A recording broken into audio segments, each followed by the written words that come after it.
Efésios capítulo 2, verso 8 a 10. Acompanhe aí em sua Bíblia a leitura da palavra de Deus. Diz assim, meus irmãos: porque pela graça sois salvos, mediante a fé, e isto não vem de vós, é dom de Deus.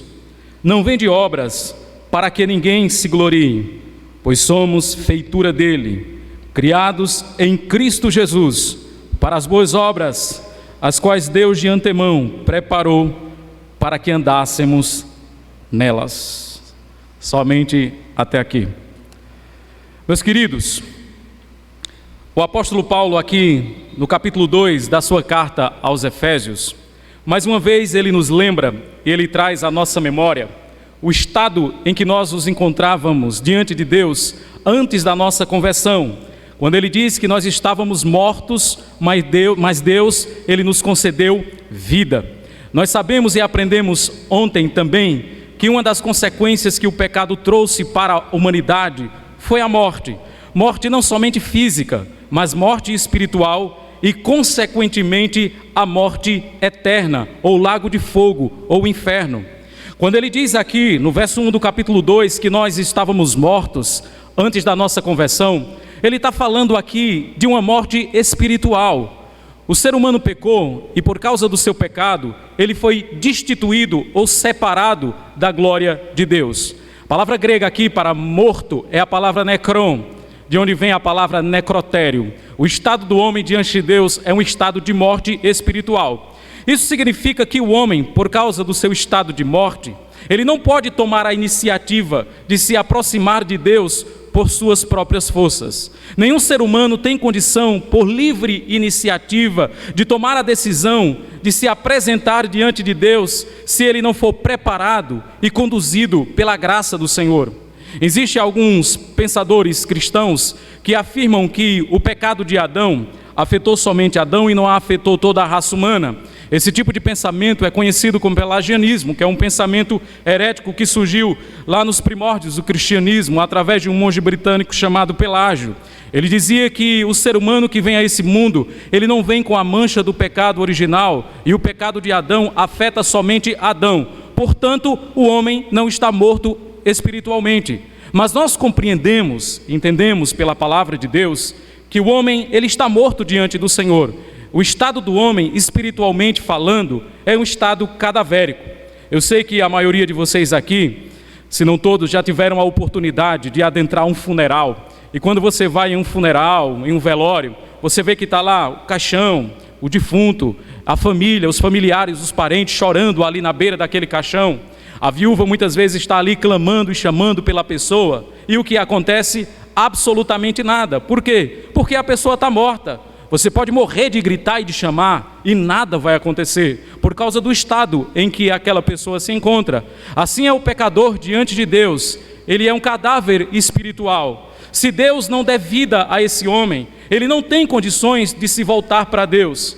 Nós falamos e costumamos dizer que quando nós pregamos o Evangelho, se Deus não conceder vida ao homem que está morto espiritualmente, ele jamais vai atender ao chamado do Evangelho. Ele vai continuar seguindo os trilhos do pecado, ele vai continuar seguindo o caminho da perdição.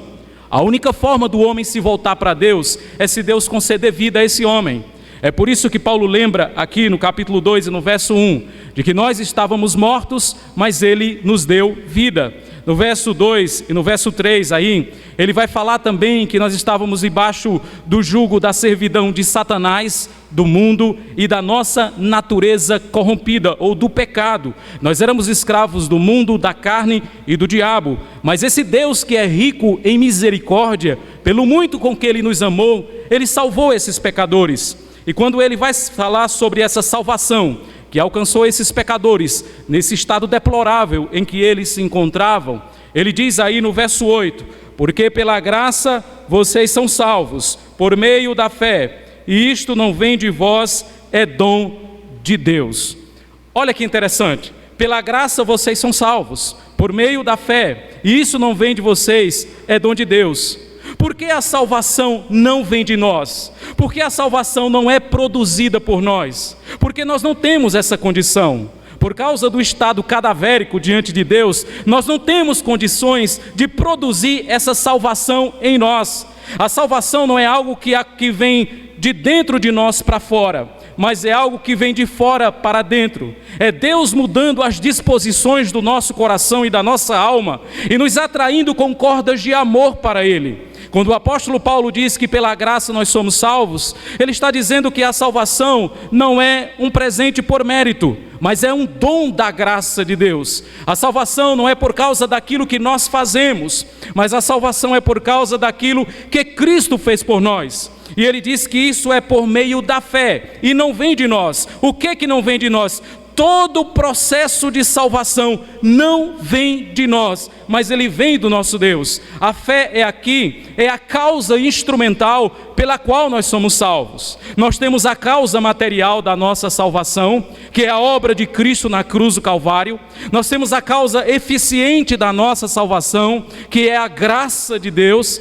E nós temos a causa instrumental da nossa salvação, que é a nossa fé. É através da nossa fé que nós nos apropriamos daquilo que Cristo Jesus fez por nós. E por que a salvação é por graça e não por obras? Veja o que ele diz no verso 9: não de obras, para que ninguém se glorie. Deus salva pecadores por graça e não pelas suas obras, para que esses pecadores não cheguem de nariz empinado no céu, achando que estão lá porque merecem, achando que estão lá porque conquistaram a salvação. Capítulo 2, ele vai frisar e dizer que a fé sem obras é o quê? É uma fé morta. É uma fé cadavérica. E ele usa o exemplo de Abraão, lá em Gênesis capítulo 15, e diz que Abraão foi justificado pelos seus feitos quando ele ofereceu Isaque em sacrifício a Deus, quando subiu com Isaque no monte Moriá. Por isso nós precisamos compreender que as obras, elas estão também atreladas no processo de salvação. Para que você não pense que eu estou falando alguma heresia ou alguma doutrina estranha à fé cristã protestante, eu queria dizer para vocês que quando nós falamos que as boas obras estão envolvidas no processo de salvação, não é que as boas obras elas se tornam a causa meritória da nossa salvação, mas é que as boas obras elas se tornam o efeito externo da nossa salvação. Nós não temos como separar a nossa salvação das boas obras. As boas obras, elas vêm como evidência, como subproduto da salvação que Deus nos deu. Não é que a nossa salvação é um subproduto das boas obras, mas as boas obras é um subproduto da salvação. Não é que a salvação é o efeito das boas obras, mas as boas obras é o efeito da salvação. Talvez você pode até pensar: pastor, dá no mesmo. Não dá no mesmo. Se eu coloco a salvação como efeito das boas obras, ou como subproduto das boas obras, eu estou dizendo que a nossa salvação, em última instância, ela é meritória. Mas quando eu digo que as boas obras, elas são a evidência e a consequência e o subproduto da nossa salvação, eu estou eliminando as boas obras como causa meritória da nossa salvação e da nossa redenção. Portanto, quando nós vemos nas Escrituras, ao lermos a palavra de Deus, essa palavra boas obras, a gente não precisa correr dela, a gente não precisa ficar com medo, a gente não precisa ficar temeroso com essas palavras, mas a gente precisa entender e compreender que as boas obras fazem parte também de todo esse processo. É por isso que ele diz aí no verso 10, que Deus preparou de antemão essas boas obras para que nós andássemos nelas. Irmãos, olha como a salvação ela é humilhante para nós. Olha como a salvação coloca o homem no devido lugar, no lugar em que ele deve estar. O texto diz que pela graça sois salvos mediante a fé, isso não vem de vocês, mas é dom de Deus. Uma tapa na nossa cara, uma tapa no nosso ego e uma tapa no nosso orgulho. Aí quando o texto fala aqui das boas obras, as boas obras foi preparada por Deus de antemão para nós.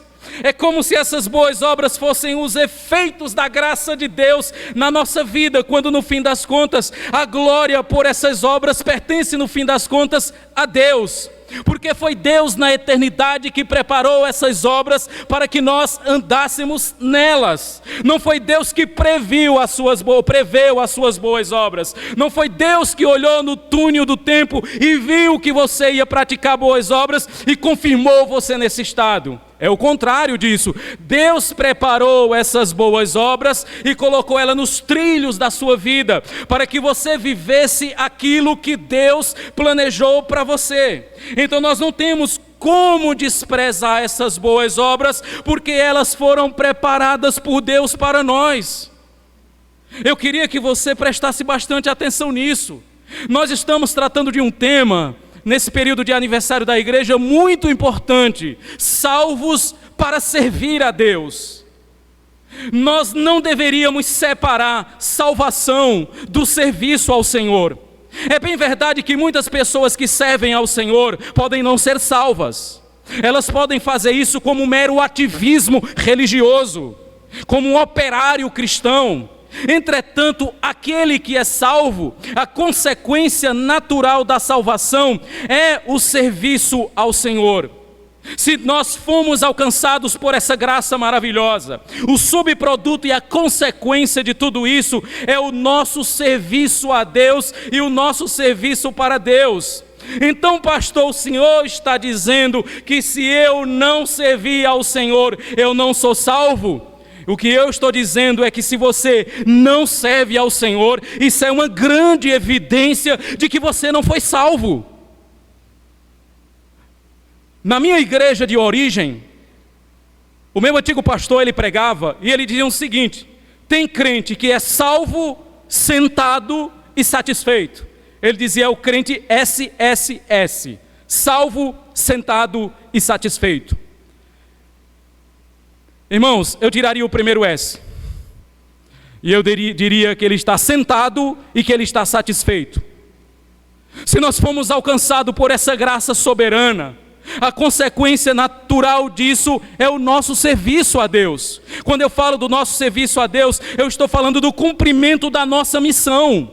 E qual é a missão da igreja? Qual é a missão do povo de Deus? Levar o evangelho de Jesus Cristo aos perdidos. Isso não é uma obra má. Isso é uma boa obra. A pregação do evangelho faz parte dessas boas obras que Deus preparou de antemão para que nós andássemos nelas. Então a pregação do evangelho aos perdidos é uma das formas de você manifestar nesse mundo essas boas obras. Pregar o evangelho é uma boa obra. Então Deus não salvou você para você ficar sentado e satisfeito. Deus salvou você e deu uma missão a você, queira você aceitar isso ou não. Eu estava dizendo para os jovens hoje de manhã que o nosso grande pregador batista Charles Spurgeon, ele dizia o seguinte, que no reino de Deus ou você é um missionário ou você é um impostor. É uma palavra muito forte nessa de Spurgeon para nós.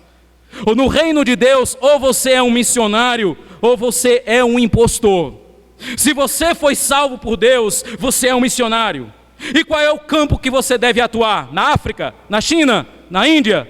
Na Indonésia? Estados Unidos? Europa? Não. Você é um missionário e cada alma sem Cristo é um campo a ser alcançado. Você não precisa ir aos confins da terra para poder pregar o evangelho de Cristo. Você pode fazer isso onde você está. Você pode dar fruto aonde Deus semeou você.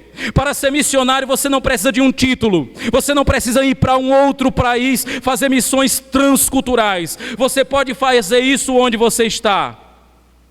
Então se você foi salvo por Deus, se você foi alcançado pelo evangelho, você vai querer levar esse evangelho para outras pessoas. Olha que maravilha que Deus fez na vida do povo em que Ele salvou. Deus poderia salvar o mundo sem nós, mas Ele escolheu nos incluir no projeto de salvação dEle.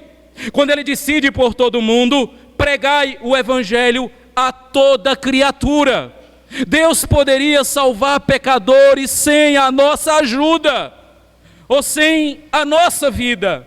mas Ele nos escolheu para sermos o canal e o meio pelo qual o Evangelho da graça é anunciado. Deus incluiu você no propósito dele de redimir pecadores. Se você não consegue olhar para isso como um grande privilégio, eu tenho muita dificuldade. Se você olhar para mim e dizer: pastor, eu sou alguém salvo, Cristo mudou meu coração, mas parece que você só quer o céu para você, parece que você só quer a eternidade para você. Eu estou salvo, está bom demais, o importante é eu estar com meu passaporte garantido para o céu. A nossa grande missão é conhecer a Deus e tornar Deus conhecido. Quando o Evangelho alcançou o nosso coração, você conheceu a Deus. Agora o que você precisa é tornar esse Deus conhecido uma vez que você foi salvo. Você precisa tornar o nome desse Deus conhecido. Você tem essa missão como cristão. Olhe para a sua vida, para o seu coração nessa noite de hoje. Olhe de onde Deus tirou você, como nós vimos ontem à noite, o estado em que você se encontrava diante de Deus, o que você merecia por causa dos seus pecados. Veja o que Deus fez na sua vida.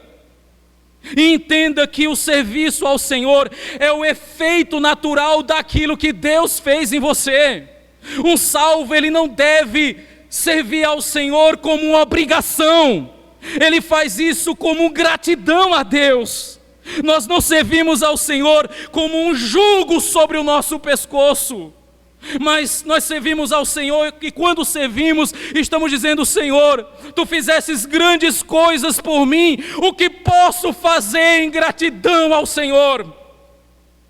Como eu posso Te servir melhor? Nós somos constrangidos a isso. O apóstolo Paulo disse que a ele foi dada a responsabilidade de pregar o Evangelho, e ai dele se ele não pregar o Evangelho, ai dele se ele não pregar a palavra de Deus. Então, se você foi salvo, entenda a missão que Deus deu a você. Eu sei que nós não servimos a Deus somente evangelizando, nós servimos a Deus também dentro da casa do Senhor. Nós temos tantos setores, tantas áreas, tantos departamentos para servirmos a Deus, mas muitas vezes nós relegamos o serviço ao Senhor a um grupo minúsculo de pessoas dentro da igreja. Tem cristãos que acham que a responsabilidade de evangelizar é dos missionários que são contratados pelas agências missionárias. Eles acham que a responsabilidade de evangelizar é de um departamento específico da igreja. Não! A responsabilidade de pregar o Evangelho é de cada crente salvo. Se você é um salvo, você tem a responsabilidade de pregar o Evangelho. Você tem esse encargo diante de você. É uma ordem do nosso Senhor Jesus. Se nós não pregamos o Evangelho, nós estamos pecando por omissão. Estamos omitindo um grande bem que é o Evangelho de Jesus. Qual é o bem que nós podemos fazer às pessoas? Pregar o Evangelho do nosso Senhor Jesus Cristo. Meus queridos, no início da minha fé, no início da minha conversão, quando o Evangelho da graça alcançou a minha vida, eu não entendi a missão que Deus havia me dado de servir a Ele como consequência dessa gloriosa salvação. Eu não esperei sair de Pernambuco e ir para São Paulo para pregar o Evangelho para os dependentes químicos. Eu fiz isso onde eu estava. Quando eu entendi de onde Deus me tirou, e se Ele não fizesse isso, eu sabia para onde eu estava indo, que eu comecei a olhar para outras pessoas com compaixão. Não me sentia melhor do que essas pessoas. Havia um incômodo muito grande no meu coração de pregar o Evangelho de Cristo Jesus a pessoas que ainda não ouviram o Evangelho. E como consequência natural disso, eu fui de forma formal, junto com minha esposa, para o campo missionário lá em São Paulo. E servi ao Senhor por um tempo entre os adictos na região da Cracolândia. E meus queridos, eu sempre fiz isso. Não foi por uma obrigação que eu tinha, mas foi por uma gratidão do meu coração. Eu vi de onde Deus me tirou. Eu vi de onde Deus me resgatou. E naturalmente eu fui constrangido por Deus a pregar o Evangelho. Quantos anos você está aqui na igreja? Quantos anos você frequenta essa denominação? Você tem sido um servo dentro da igreja? Você tem servido ao Senhor? Você tem entregado sua vida verdadeiramente a Deus para servi-lo? Ou você é um parasita? Me desculpe a palavra. Ou você só vem para a igreja para receber, mas nunca vem para dar? Infelizmente, muitos crentes adentram a igreja, e eles entram na igreja como se eles estivessem em um restaurante. Eles querem ser servidos. Eles querem ditar como as coisas têm que ser. Aliás, eles contribuem.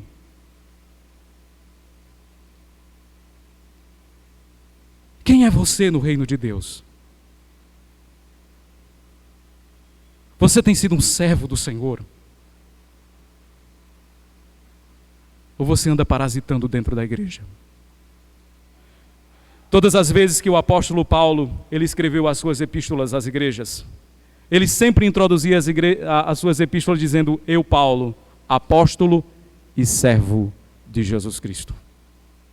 A palavra servo ali é a palavra grega doulos, que significa escravo, aquele que anda algemado com o seu Senhor. O maior título que um cristão pode ter nesse mundo não é de pastor, de diácono ou de presbítero. O maior título que um cristão pode ter nesse mundo é de servo de Deus. Se você foi salvo, você é um servo de Deus. Você tem um Senhor e você deve servir a esse Senhor. E o que esse Senhor quer de você está registrado nas páginas das Sagradas Escrituras. Esse Senhor quer que você sirva a Ele. Não simplesmente ser servido, mas servir no reino dEle. Nessa noite de hoje eu queria convidar você a olhar para o seu coração, para a sua vida. Eu vou embora amanhã. Será que esses dias que você tem passado aqui, ouvindo o que você ouviu, será que sua vida vai continuar a mesma? Será que você vai continuar sentado e satisfeito nos bancos dessa igreja e se gabando de que é salvo? Olhe para o seu coração. Eu queria convidá-los a refletir comigo em 3 conclusões para nós.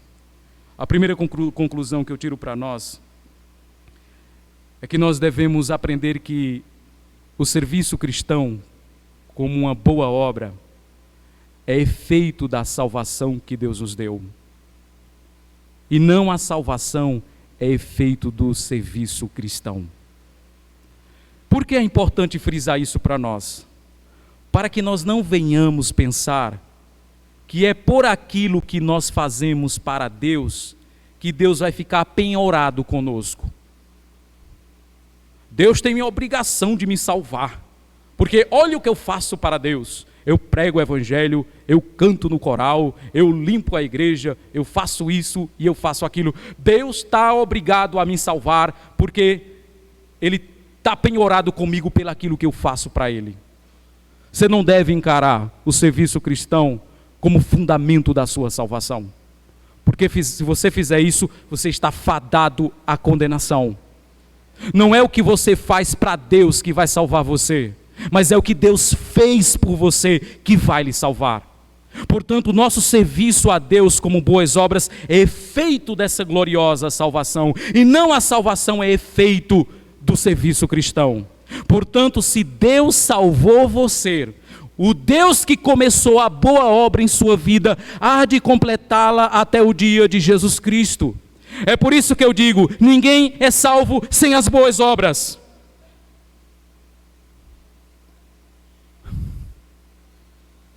Não é que elas são a base da nossa salvação, é que elas autenticam a nossa salvação. Se você chegar para mim e falar: pastor, eu sou salvo. Sim, eu também sou. E aí? Como a gente vai saber? Como é que eu tenho certeza que você é uma pessoa salva? Ah, pastor, eu fui batizado. Ok. Meu nome está escrito no rol de membro da igreja. Ok. Eu rejo coral. Ok. Às vezes isso não quer dizer nada. Você pode fazer tudo isso e estar perdido.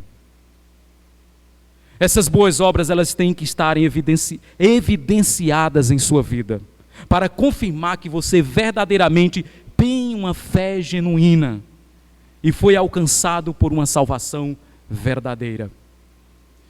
Segundo, para nos humilhar, as boas obras que eu estou focando nessa noite e o nosso serviço cristão que nós fazemos, até ele foi preparado por Deus para nós. Irmãos, como as Escrituras humilham o nosso coração, como a Bíblia nos coloca no nosso devido lugar, quando ela diz que nós somos salvos pela graça, não é pelaquilo que nós fizemos. E aquilo que você faz como efeito da graça, e não por sua livre iniciativa. Irmãos, como a Bíblia nos humilha, como a palavra de Deus nos humilha. É por isso que nós temos o grande lema: Soli Deo Glória. Toda glória para o nosso Deus, não somente na salvação, mas em todo o processo, até o fim. Ninguém entra nos céus de nariz em pé, ninguém entra nos céus soberbos, aí nós entramos humilhados, porque tudo foi feito por Ele e para Ele. E por fim, meus queridos, não pode existir cristianismo verdadeiro onde não existe uma salvação operante. Não pode existir cristianismo verdadeiro onde não há uma salvação operante. Eu não estou dizendo que a igreja ela tem que virar uma ONG e que os cristãos têm que virar ativistas sociais. Mas o que eu estou dizendo é que a fé que Deus colocou em seu coração para que você se apropriasse da salvação, essa fé, ela tem características. Essa fé, ela é frutífera, ela é perseverante e essa fé é operante. Se a sua fé, ela não é perseverante, frutífera e operante, provavelmente essa fé não é a fé verdadeira. É aquilo que Tiago diz na sua epístola, é a fé dos demônios, que creem e tremem, mas não se submetem a Deus. Você poderia dizer que a fé que você tem hoje é uma fé verdadeira? Você poderia afirmar para o seu próprio coração que a fé que você tem é uma fé verdadeira? Ou é uma fé demoníaca? Pastor, como eu sei que minha fé é verdadeira? Ela é operante. Ela produz frutos. E ela é perseverante. A fé que começa bem e não termina bem não é a fé verdadeira. A fé que não produz fruto não é fé verdadeira. A fé que não é operante também não é fé verdadeira. Os 3 grandes sinais de uma fé verdadeira é a consistência, ou seja, a perseverança, a vida operante e a frutificação. Do contrário, não existe fé verdadeira. Mais uma vez, trago você para aquilo que eu queria tratar de forma central nessa noite de hoje. Vocês são salvos pela graça? Sim. São salvos pelas obras? Mas são salvos para as obras. São salvos para o serviço. São salvos para servir ao Senhor. Não existe uma salvação que não é para as obras, não é salvação verdadeira. Uma salvação que não é para o serviço, não é uma salvação verdadeira. Uma salvação verdadeira chacoalha você, tira você da sua zona de conforto e coloca você para servir de fato ao seu Deus.